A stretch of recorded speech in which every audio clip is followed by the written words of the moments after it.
ఏ పార్టీలో ఉన్న ఎంపీగా గెలుస్తూ వస్తున్నటువంటి బాలశౌరి క్రిందసారి వైఎస్ఆర్ కాంగ్రెస్ పార్టీ ఎంపీ, ఈ దఫా జనసేన ఎంపీ ఒక కీలకమైనటువంటి ముందడుగు వేశారు.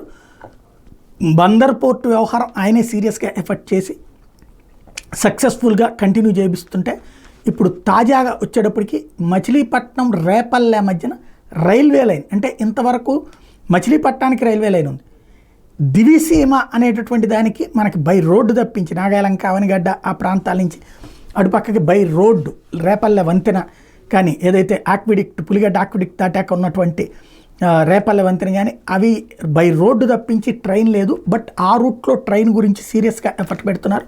తాజా రైల్వే మంత్రి కలిసి ఒక విజ్ఞాపన చేశారు ఆయన. ఇప్పుడున్న రైల్వే లైన్లో మచిలీపట్నం నుంచి గుడివాడ విజయవాడ మీదుగా తెనాలి చేరుకోవాలంటే టోటల్గా 145 కిలోమీటర్ల ప్రయాణం అవుతుంది. అదే మచిలీపట్నం రేపల్లె లైను కనుక దివిసీమ మీదుగా ఏర్పాటైతే 45 కిలోమీటర్ల దూరంలో ఉన్నటువంటి తెనాలికి చేరుకోవచ్చు. దీనివల్ల దూరం తగ్గడంతో పాటు దివిసీమ ప్రజలకు రైలు సౌకర్యం ఏర్పడుతుంది. తెనాలి జంక్షన్ చేరుకుంటే అక్కడ నుండి చెన్నై, తిరుపతి, ఇతర ప్రాంతాలకు సులువుగా వెళ్ళొచ్చు. తద్వారా విజయవాడ జంక్షన్ మీద భారం తగ్గుతుంది.